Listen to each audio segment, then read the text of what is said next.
Let's say that the reform forms the next government. Would you use the Navy to turn the boats round? Yes or no?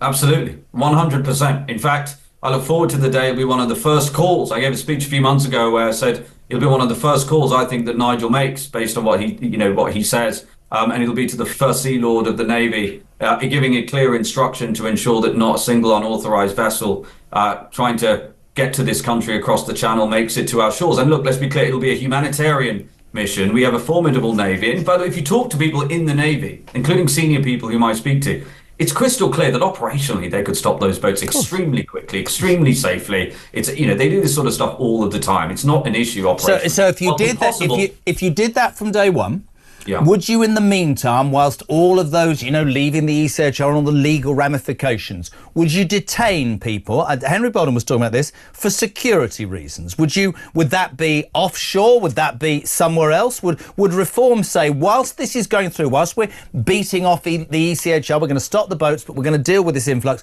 Yeah. Would you detain those people?